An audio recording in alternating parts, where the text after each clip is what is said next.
और बात करते हैं यूपी नगर निकाय चुनाव 2023 को लेकर आरक्षण सूची जारी कर दी गई है। उत्तर प्रदेश के 17 नगर निगम में कौन सी सीट किसके वर्ग के लिए आरक्षित हुई है और कौन सी सीट अनारक्षित है, इसको लेकर स्थिति साफ हो गई है।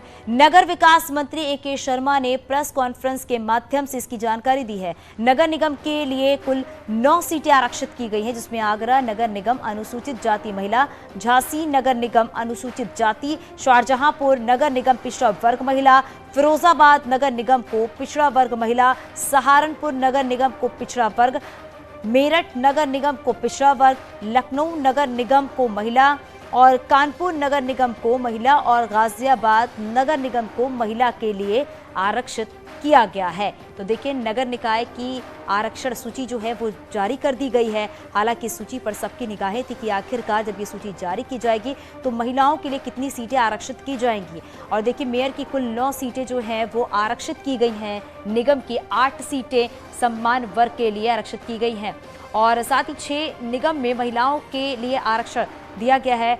शहरी निकाय मंत्री ने आरक्षण की ये सूची जारी कर दी है।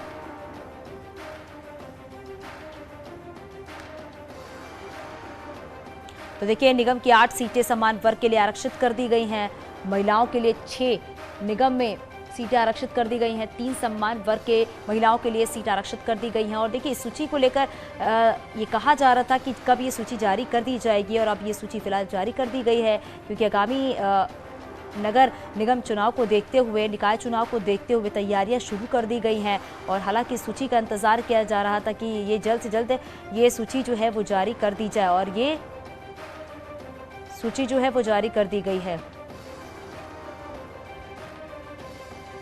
तो देखिए, नगर पालिका आरक्षण सूची जो है वो आपको बता रहा है। अलीगंज की अगर बात करें तो ये सम्मान वर्ग के लिए आरक्षित है, कासगंज महिला के लिए।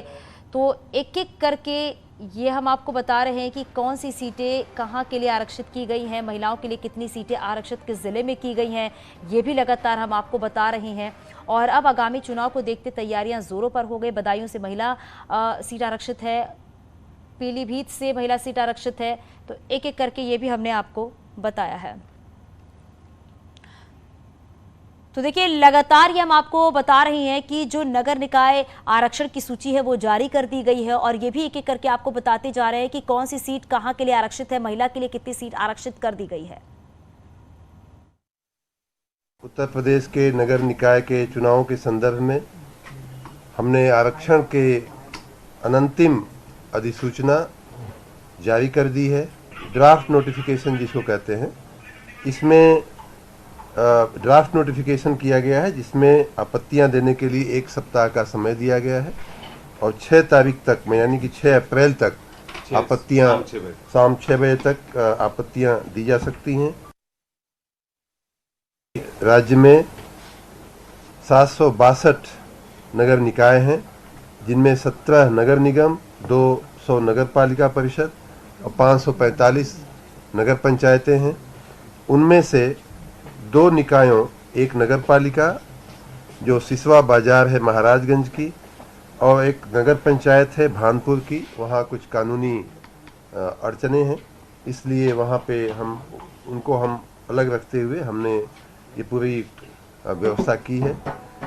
तो इस प्रकार 17 नगर निगम की, 199 नगर पालिका परिषद की और 544 नगर पंचायतों के रिजर्वेशन की आज अनंतिम अधिसूचना जारी कर दी गई है। गोरखपुर में मेयर, नगर पालिकाओं और नगर पंचायतों के अध्यक्ष की सीटों के साथ साथ ही निकायों की वार्डवार आरक्षण सूची भी जारी कर दी गई है। और इस क्रम में नगर निगम गोरखपुर के अंतर्गत आने वाली सभी 80 वार्डों की आरक्षित सीटों की सूची भी जारी हो गई है।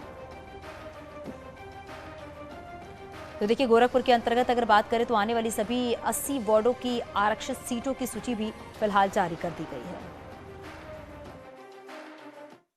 कहीं ना कहीं जो फैसला आया है यह स्वागत योग्य है। हम मानते हैं कि जो सरकार है और प्रदेश की योगी सरकार जो है वह कहीं ना कहीं अपने मुद्दे पर सही थी और उसको जायज़ ठहराया है इस मुहर लगाने के बाद से। तो यह ओबीसी आरक्षण के बाद चूँकि आगामी निकाय चुनाव होने हैं तो यह प्रक्रिया सही है और इसको होना ही चाहिए। हम लोग मानते हैं कि जल्द से जल्द चुनाव हो तो चूँकि विकास के जो कार्य रुके हुए हैं उसमें शिथिलता आ चुकी है, वो उसमें गति निश्चित रूप से आएगी चुनाव के बाद।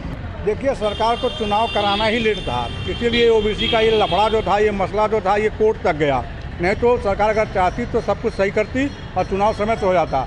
ये कहीं न कहीं सरकार की एक खींचातानी थी, जो मामला कोर्ट तक पहुंचा और कोर्ट का डायरेक्शन हुआ है, तो सरकार को तो चुनाव कराना ही कराना है, चाहे कोर्ट का डायरेक्शन पर कराए चाहे अपने मन से कराए। लेकिन अब सरकार के गले में हड्डी कोर्ट ने डाल दिया है कि चुनाव कराइए तो कराइए, और मुझे लगता है कि 2-4 दिनों के अंदर सरकार नोटिफिकेशन भी जारी कर देगी। ओबीसी आरक्षण को निकाय चुनाव को लेकर सुप्रीम कोर्ट का जो फैसला आया है, उससे कहीं न कहीं प्रदेश में जो है कि निकाय चुनाव का रास्ता साफ हो गया है। अब सरकार 2 दिन में ही नोटिफिकेशन जारी करेगी, और चूंकि सभी निकायों में जो है कि सारे पदाधिकारी जो है उनको सबको कार्यकाल पूरा हो चुका था, सभी निकायों का कार्यकाल समाप्त होने के बाद से बहुत सारे विकास कार्य रुके हुए थे। अब उन चुनाव होने के बाद विकास कार्यों में भी तेजी आएगी। और जहां तक आरक्षण की बात थी, आरक्षण सुप्रीम कोर्ट ने लागू करने का आदेश दिया है, तो ओबीसी समाज में भी ये हर्ष की बात है कि जल्दी ही आरक्षण के प्रक्रिया के तहत ही निकाय चुनाव संपन्न करा दिए जाएंगे।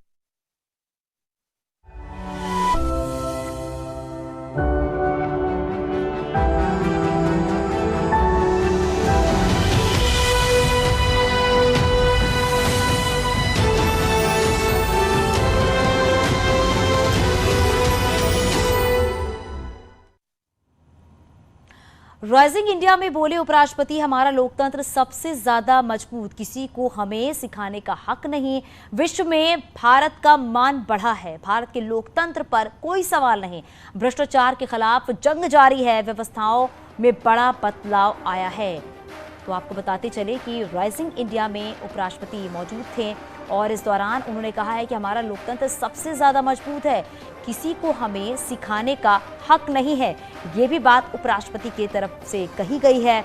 विश्व में भारत का मान लगातार बढ़ रहा है, व्यवस्थाओं में भी बदलाव देखने को मिल रहा है और भारत के लोकतंत्र पर कोई सवाल नहीं है। भ्रष्टाचार के खिलाफ जंग जारी है, जीरो टॉलरेंस की नीति पर काम किया जा रहा है और सबसे बड़ी बात तो यही है कि व्यवस्थाओं में आगे भी बदलाव देखने को मिलेगा। I have a special appeal for journalists and intelligentsia. Don't mistake me. I take journalists to be part of intelligentsia, but only to make my point little more emphatically, I have put them in 2 categories. So intelligentsia, that includes journalists and others. My appeal to them is, please generate a climate so that our parliamentarians in temples of democracy exemplify high standards worth emulating by people at large. Why I say so? Our Constituent Assembly that functioned for 3 years and had several sessions, it comprised of illustrious people who believed in nationalism and freedom.